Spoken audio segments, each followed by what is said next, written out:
Au début, je détestais les petits garçons, mais détestais en toute essence leur jeu, leur manière. C'est que c'est soit ils voulaient tous me tabasser ou me critiquer, m'ironiser, je détestais. J'aimais toujours accompagner les petites filles. Et puis quand je me sentais là à l'aise, normal. Mais quand la puberté est rentrée, et là j'ai commencé à avoir des sentiments des attirants, je me suis rendu compte, oh là là, qu'est-ce qui se passe maintenant? Pourquoi ils m'attirent? Pourquoi je veux sentimentalement, bon, émotionnellement, ils m'attiraient? Là je me suis dit, mais il y a quelque chose, ça ne va pas. Aussi, l'homme commençait à pas très dans la puberté. Les changements, je ne voulais pas avoir des poils. Je voulais plutôt avoir des seins, avoir la tête même, parce que naturellement, gravité vers la croissance féminine, qui n'a pas été le cas, bien entendu, parce que j'étais des hormones mâles, un corps mâle, mais l'identité n'a toujours été féminine. Et ça, c'était le plus dur pour moi. Et à 24 ans ou 23 ans, j'étais en couple avec quelqu'un, et là, je n'en pouvais plus. Parce que durant mon adolescence, là, je me suis dit, ok, je suis peut-être gay, c'est ce qu'on dit, un mâle, là, ok, je me suis lancé dans cette communauté, m'embrasser. Et là encore, imaginez de se rendre compte que j'avais pas ma place, était encore différente. Par contre, qu'est-ce qui se passait? Et là, c'était l'angoisse, angoisse comme si que, mais où est ma place dans le monde sur Terre, comme si que, tu vois? Et il n'y avait pas encore de langage, je ne savais pas c'était quoi la transsexualité, le terme, bon, c'est pas parce que ça c'est avant l'ère de, j'ai 45 ans, ça c'est avant le YouTube, le Facebook et tout ça, et il fallait aller à la librairie et sortir des choses, et c'était terrible. Et là, je me dis, bon, par exemple, pas en place, il y a un problème, je suis folle, pas normal. Je voulais être une femme, je me voyais comme femme, épousée, la robe blanche, blablabla, tout ça. Le roi, c'était ça, je ne voulais pas être le boyfriend qui, quoi, ça m'habitait le terme même. Alors, ensuite, mon corps, c'était ça toujours la lutte, je n'aimais pas me voir nu, je n'aimais pas être nu, je n'aimais pas être touchée. C'était un problème, tu t'imagines. Bien que m'essayer, c'était catastrophe, un peu, parce que la première personne que je dis là, qui m'a rencontré, qui m'a la tentative de suicide, j'étais avec elle pendant 2 ans, c'était disons mon premier. Il avait toujours des problèmes, pas sentir bien.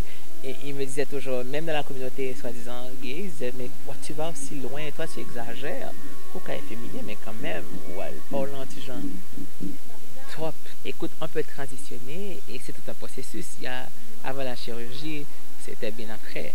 Mais le changement physique, les cheveux, les prises d'hormones, on commence, tu vois. Ça c'est le début à la fin. La transition termine quand tu t'opères, tu vois, là tu changes de sexe, mais ça commence avec, comme je t'avais dit, le premier vernis que tu portes, tu commences à transitionner. La première fois que tu te montres en tant que le genre que tu sens, c'est le début de la transition. Les gens ne comprennent pas, mais je veux que ça soit clair. Une femme qui vient, elle épouse dans sa tête un homme, son mari qui vient, qui tout d'un coup lui dit que je veux sans femme, je veux devenir femme. Et déjà, au début, les relations physiques, c'était déjà difficile, rare, pénible. Donc, c'était pas... On était victimes, les deux. La première transition, c'est la transition de la tête que tu acceptes. Tu commences à t'accepter tel que, comme je t'avais dit, changement de vêtements, etc., laisser pousser les cheveux, l'apparence, graduellement, ça change. Après... il y a un processus que tu dois passer 2 ans comme ça, à t'habiller comme le genre, ça que tu veux aller vers. Et puis après, à prise d'hormones, tu vois un endocrinologue, on te donne des hormones. Si tu es mal, on te donne des choses qui vont bloquer le testostérone. Donc c'est comme une castration chimique. Et là, on te donne des hormones, comme les hormones féminines, l'estrogène. Et les changements, graduellement, tu pousses tes seins. C'est comme une croissance. La peau s'assouplit, les changements qui vont avec le sexe vers lequel vous allez. J'étais partie, j'ai laissé le pays, un certain nombre pour le faire, surtout parce qu'en Haïti, ça n'existe pas, il n'y a pas. Et à mon retour, c'était curiosité, pas vraiment choc, oui, mais curiosité plutôt. C'était mais je n'ai jamais eu l'agression, ils n'ont jamais été violents, agressifs envers moi. Bon, ça c'est mon cas. Jamais eu d'agression. Mais je pense que c'est parce que je l'ai assumé. Je me suis assumé, je suis venu, blablabla. Et j'ai même travaillé. J'ai été travailler avec un patron que je travaillais avec avant. Vous avez travaillé en patron? Que je travaillais avant en tant que mâle et maintenant en tant que moi. Mais comment il vous a perçu? Au début, c'était bizarre, c'est une anecdote. Il ne m'a pas reconnu. Il m'a dit, tu sais, mais ta façon, ton geste, tu me rappelles un employé que j'avais qui s'appelait XXX. Mais écoute, c'était un génie, ce type. Je me dis, ah bon, je me rappelle un monsieur. Non, il dit, non, c'est pas que, madame, ne vous avancez pas. C'est que c'est juste votre énergie, votre façon de faire, etc. Là, je me suis mis à rire. Et puis, il y avait la secrétaire qui était depuis avant, depuis que je la connaissais avant. Et là, alors, je lui ai dit, Attelle, est-ce que une telle est toujours là? Et elle me regarde, mais comment tu sais ça? Alors, il y avait un incident entre elles. Je me dis que j'espère que ça va se reproduire. Ah, elles se sont bien rire. Là, je me suis identifié. Il a dit, mon Dieu, là. Puis, il m'a accepté.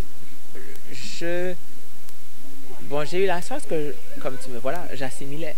Alors, si j'avais le privilège de dire à quelqu'un si je voulais ou non. Alors, je passais dans la foule. Si tu me vois assise là, comme tout le monde, bon, c'est une femme quelconque. Donc, j'avais ce privilège d'assimilation. Certainement, ces derniers temps, je parlais avec des amis qui me disent que, tu sais, je l'aimais bien.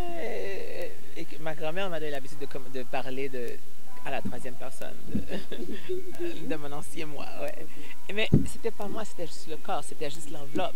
Mais la personne que je suis toujours la même, était là. Plus épanouie, je suis pas timide. Je me suis que tout le monde me disait que tu étais si timide, si effacée, tu as toujours peur. Et là, je me suis dit, comment tu as fait pour avoir le cran pour faire ça? Et tout ça. Ouais.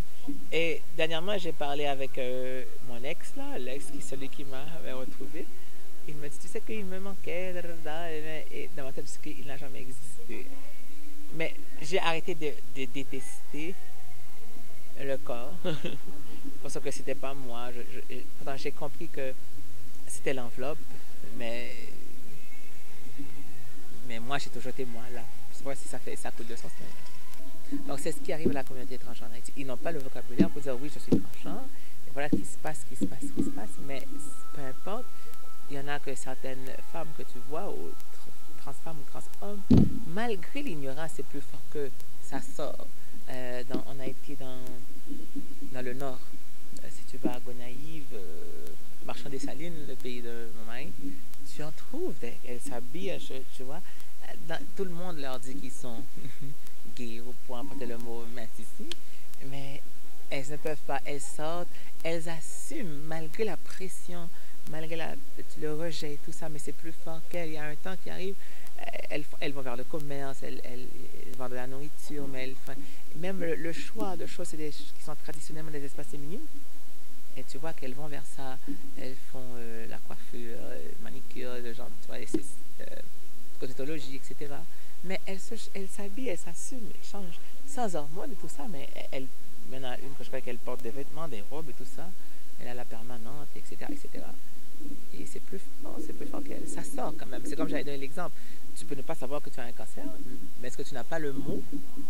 Mais ça ne va pas empêcher que le cancer va manifester. Mais c'est ça, c'est le premier challenge. Et l'identification et avoir le vocabulaire et savoir qu'il y a une démarche médicale, juridique, légale qu'ils peuvent entamer. Moi, personnellement, le LGBT, je trouve que le LGBT, mais toujours le T, est toujours négligé, mis sous les tapis, non représenté, parce que c'est mal compris, même dans la communauté LGBT. Vraiment? Ça veut dire? Parce que même les LGBT, ils ne comprennent pas c'est quoi le T. Et d'ailleurs, c'est deux aspects différents. C'est comme, l'une, c'est l'orientation sexuelle, c'est qui tu désires, qui tu veux être, qui tu aimes. Et qui tu aimes, mais l'autre c'est qui tu es. Donc ce sont deux. Écoute, une trans peut être hétéro, bi ou homosexuelle. Donc, tu vois, c'est deux choses différentes, tout en étant trans. Donc vous pensez même au niveau de cette communauté, on est mal compris. Il y a un problème d'éducation. Et de formation. Certainement. En Haïti, il y a aussi un aspect que moi, comme j'avais dit tantôt, j'ai le privilège d'aller à l'extérieur pour faire certaines choses, de voyager, avoir mes papiers, etc., etc. Donc, je sais que pour quelqu'un qui est seulement limité à Haïti, j'imagine que c'est difficile. Ils peuvent faire la transition. Il y en a qui ont fait social, voilà, voilà, mais la transition médicale, législative, n'est pas possible. Pas que si elle me reconnaît ou non, mais comme c'est quelque chose qui n'est même pas connu sur le plan social, politique, sur le plan, c'est nouveau. Parce qu'en Haïti, les gens ont tendance à penser que c'est ailleurs, ça se passe en outre-mer, tu vois. Les trans, nous n'existons pas, nous sommes ça, nous sommes dans l'ombre, dans les marges. Mais c'est comme je dis, s'ils ne connaissent pas, je ne veux pas dire le phénomène ou bien qu'on existe sur cet aspect, ce besoin, parce que si on ne présente pas, on ne vulgarise pas, c'est comme on dit en créole, si on ne pas crier, on ne peut pas péter. Ma vie militante a commencé avec mon présent époux. Lorsque je lui ai dit que j'étais, je sais que tout le monde connaît cette histoire, je lui ai dit, un peu avant mon mariage, notre mariage, que voilà, je suis trans, voilà. Et normalement, j'ai eu des hommes avant.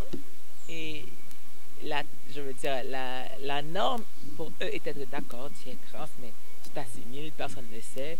Je t'aime, je t'accepte. Ils me disent, mais on fout, il y a boulet, on va nous brûler, et puis on va se faire tabasser, tuer. Et puis, il y a les enfants qui n'étaient pas au courant. Là, ils disent, écoute, on dit aux enfants, tu te libères. Et là, ça a commencé. Après, ils m'ont dit, tu n'es pas la seule. Tu n'es pas la seule. J'imagine que j'étais comme si tombée des nues. Il dit que libère-toi.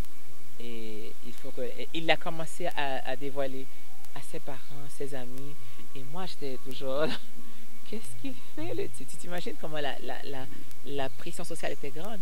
Et voilà quelqu'un qui voulait me libérer. Et moi, je ne savais même pas que j'étais emprisonnée. Tu vois, dans l'anonymat, caché dans les coulisses. Il m'a dit, mais non, tu dois être libre.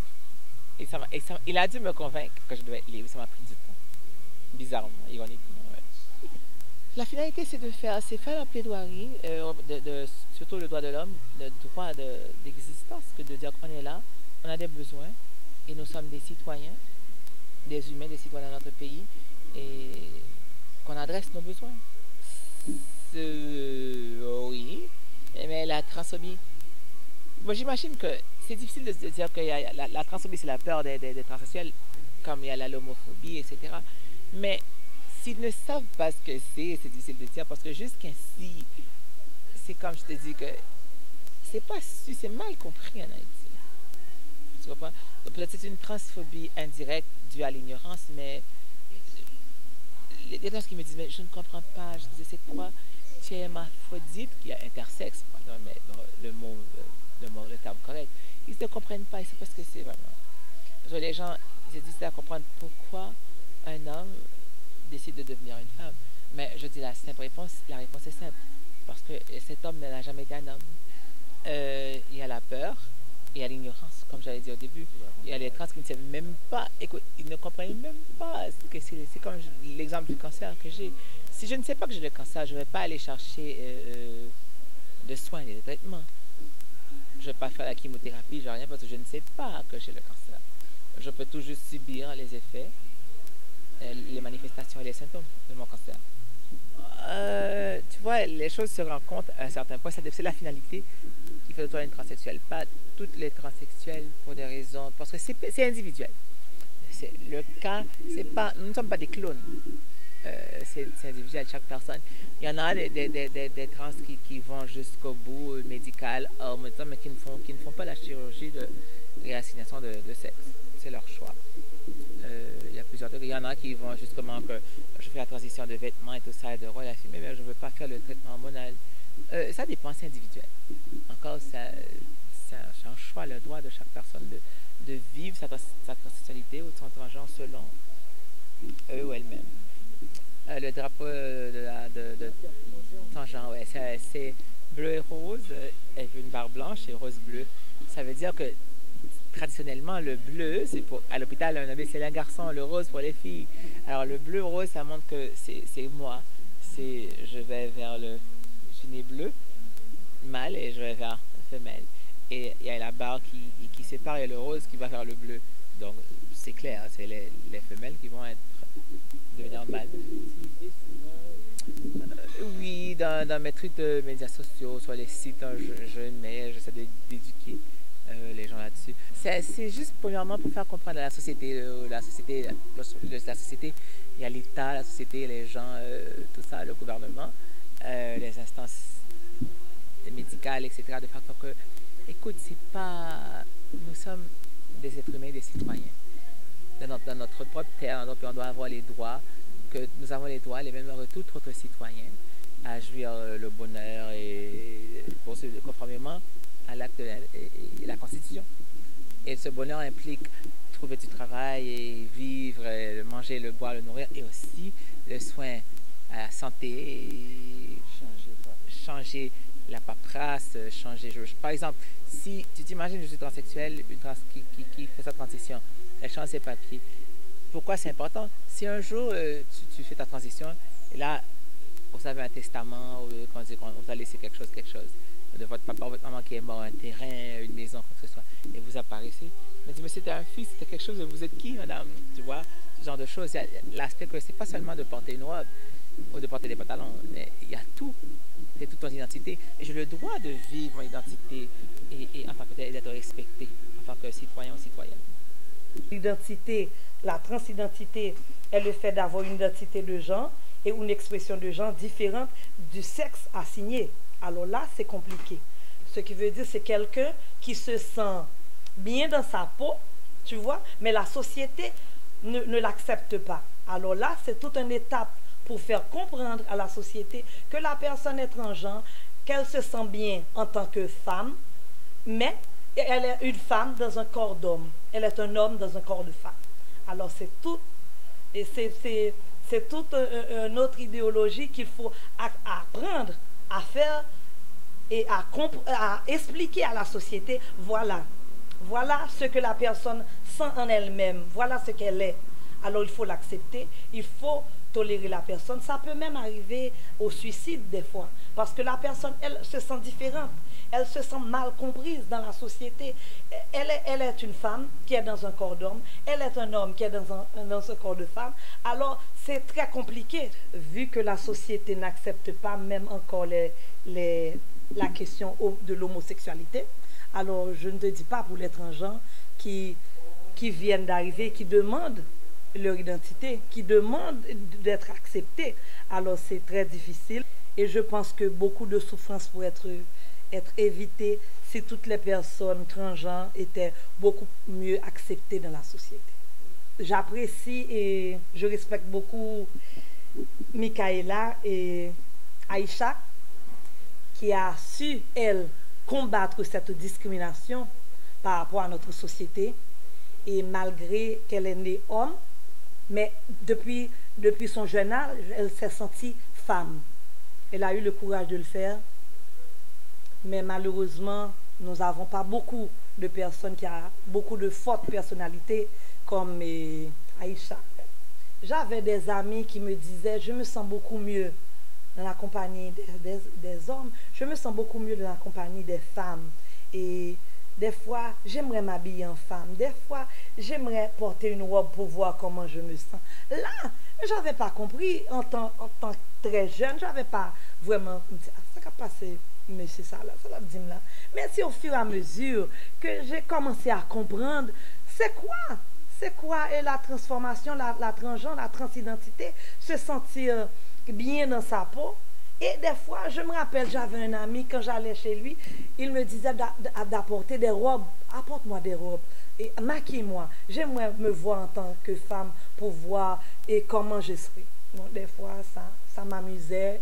Et très petite, hein, j'avais 24-25 ans, et j'allais chez lui, je l'habillais, je le maquillais, je mettais des choses et pour le faire belle. Et puis des fois, il me disait, comment tu me trouves? Je suis belle?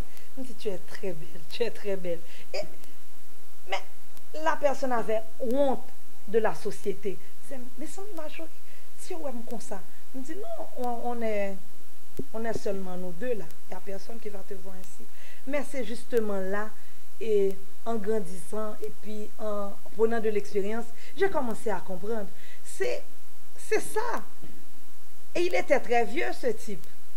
Et c'est ce que je me suis dit. Maintenant, il est mort. C'est ce que je me suis dit. Waouh, il a beaucoup souffert pendant sa vie. Parce que pendant toute sa vie, il s'est pris pour une femme. Mais pour la société, il a dû se comporter en homme. Mais c'était une femme. Premièrement, le travail devient beaucoup plus compliqué parce que là, on essaie de former les transgenres, les LBTI à comprendre leur corps, à comprendre ce qui se passe chez eux. Et là aussi, on essaie de faire comprendre à la société, aux homophobes, ce qui se passe chez quelqu'un qui est LGBTI. Alors, ce n'est pas un travail assez facile. Ce ne sont pas des inconnus, ce ne sont pas des étrangers. Qu'on le veuille ou non, ils sont là, elles sont là. On doit les accepter et on doit les encadrer. On doit faire une prise en charge pour cette communauté, qu'on le veuille ou non, parce qu'elles sont là et ce ne sont pas des extraterrestres. Ce sont des êtres humains qui font partie de la société qui est là chaque jour que nous côtoyons. Ce sont les médecins, ce sont les avocats, ce sont les sénateurs, ce sont les députés.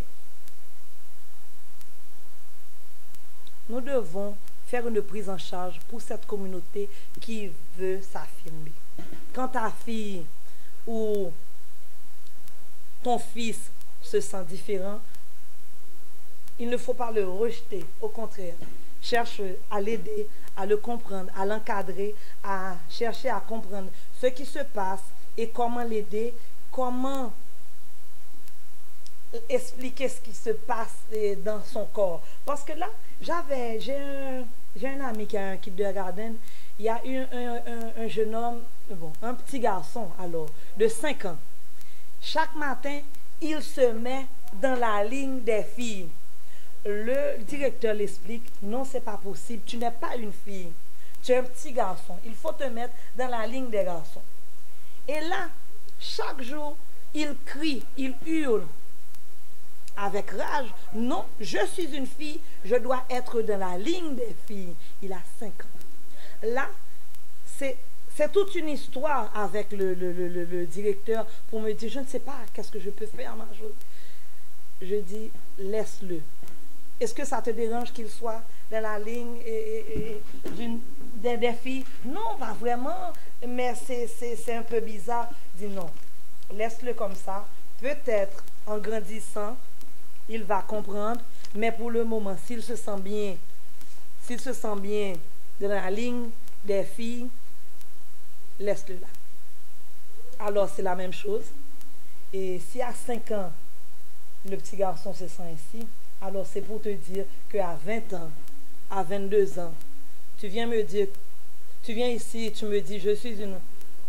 Là, je vois une femme, et puis qui est debout devant moi, et tu me dis, non, je suis un homme. Bon, mais je ne peux pas te dire ce que tu es. C'est toi qui dois me dire qui tu es.